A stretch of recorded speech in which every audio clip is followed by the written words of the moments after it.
राधे राधे दोस्तों, स्वागत करती हूँ आपका मेरे YouTube channel tips and tricks with सपना में। तो तिल चौथ की कहानी। एक शहर में देवरानी जेठानी रहती थी। जेठानी अमीर थी और देवरानी गरीब थी।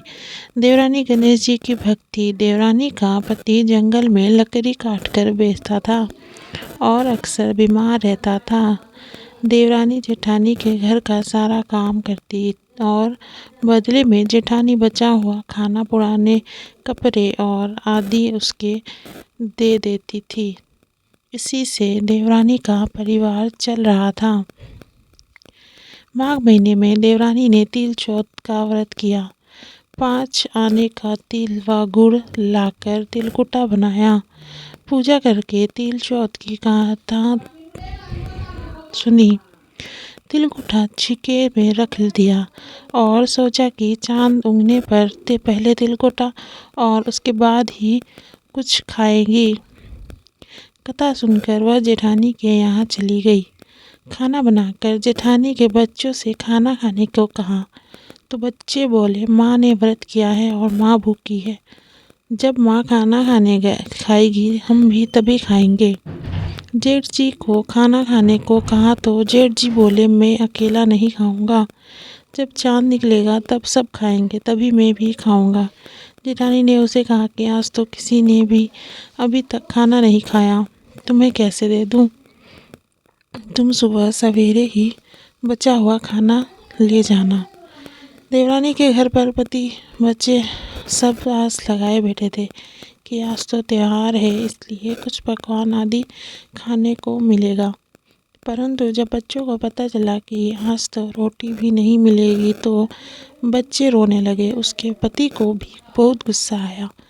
कहने लगा, सारा दिन काम करके भी 2 रोटी नहीं ला सकती तो काम क्यों करती हो? पति ने गुस्से में आकर पत्नी को कपड़े धोने से मारा। धोना हाथ से छूट गया तो पाटे से मारा। वह बेचारी गणेश जी को याद करती हुई रोते रोते पानी पीकर सो गई। उस दिन गणेश जी देवरानी के सपने में आए और कहने लगे, धोने मारी, पाटे मारी, सो रही है या जाग रही है? वह बोली, कुछ सो रही हूँ, कुछ जाग रही हूँ।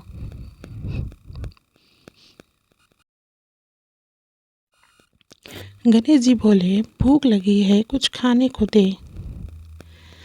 वह बोली, देवरानी बोली, क्या दूँ? मेरे घर में तो अन्न का एक दाना भी नहीं है। जेठानी बचा हुआ खुचा खाना देती थी, आज वह भी नहीं मिला। पूजा का बचा हुआ तिलकुटा छीके में पड़ा है, वही खा लो। तिलकुटा खाने के बाद गणेश जी बोले, धोने मारी, पाटे मारी, निपटाई लगी है, कहाँ निपटे? वह बोली, यह पड़ा घर, जहाँ इच्छा वहाँ निमट लो। फिर गणेश जी बच्चे की तरह बोले, अब कहाँ पोंछूं? नींद में मग्न अब देवरानी को बहुत गुस्सा आया कि कब से तंग किए जा रहे हैं। सो बोली, मेरे सर पर पोंछो। और कहाँ पोंछोगे? सुबह जब देवरानी उठी तो यह देखकर हैरान रह गई कि पूरा घर हीरे मोती से जगमगा रहा है।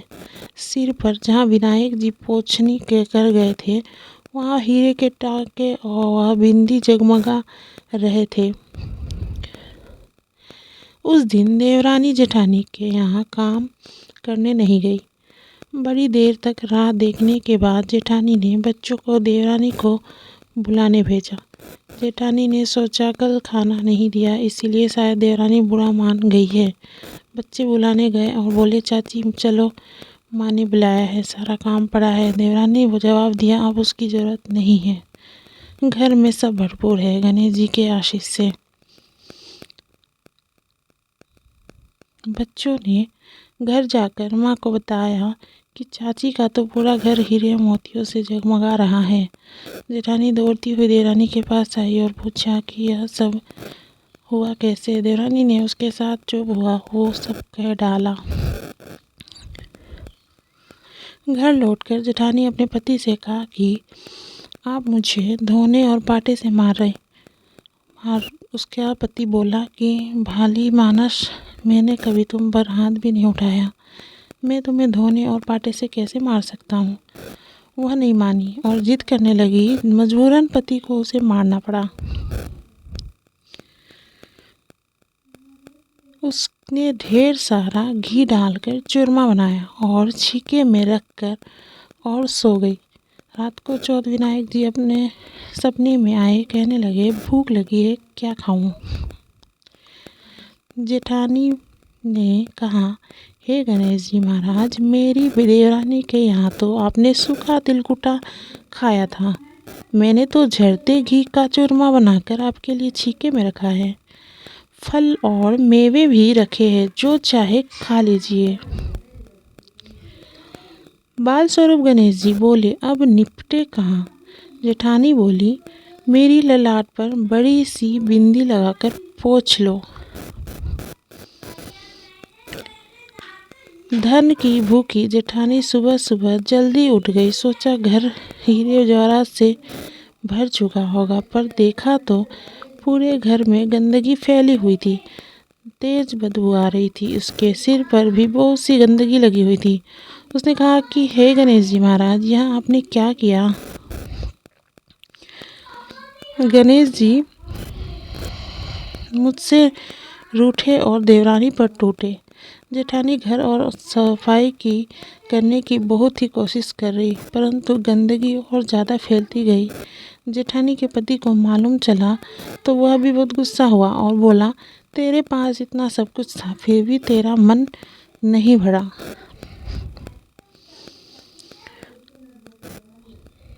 परेशान होकर चौथ के गणेश जी से मदद की विनती करने लगी। गणेश जी ने कहा, देवरानी से जलन के कारण तूने जो किया था, शायद यह उसी का फल है। अब तू अपने धन में से आधा उसे दे देगी, तभी यह साफ होगा। उसने आधा धन बांट दिया, किंतु मोहरों की एक हांडी चूल्हे के नीचे गाड़ रखी थी। उसने सोचा किसी को पता नहीं चलेगा और उसने उस धन को नहीं बांटा। उसने कहा, हे श्री गणेश जी, अब तो अपना यह बिखराव समेटो। वे बोले, पहले चूल्हे के नीचे गाड़ी हुई मोहरों की हांडी सहित ताक में रखी 2 सुई की भी 2 हिस्से कर। इस प्रकार गजानन ने बोले, बाल स्वरूप ने आकर सुई जैसी छोटी चीज़ का भी बंटवारा किया और अपनी माया समेटी। हे गणेश जी महाराज, जैसे आपने देवरानी पर कृपा की, वैसी सब पर करना। कहानी कहने वाले, सुनने वाले व हुकारा भरने वाले सब पर कृपा करना, किंतु जेठानी को जैसी सजा दी वैसी किसी को मत देना। बोलो गणेश जी महाराज की जय। तो दोस्तों, ये थी हमारी आज की वीडियो, जो कि चौथ माता की कहानी थी।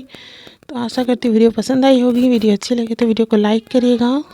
चैनल पे नहीं है तो चैनल को सब्सक्राइब कर लीजिएगा, साथ ही बेल आइकन को प्रेस कर लीजिएगा, ताकि हमारे आने वाले वीडियो का नोटिफिकेशन आपको मिल जाए। इस वीडियो को अपने दोस्तों के साथ शेयर करिएगा, एक कमेंट करिएगा। मैं फिर मिलती हूँ आप सबसे फिर किसी न्यू वीडियो में, किसी न्यू जानकारी या टिप्स एंड ट्रिक्स के साथ। वीडियो को पूरा देखने के लिए बहुत बहुत धन्यवाद। जय गणेश जी महाराज।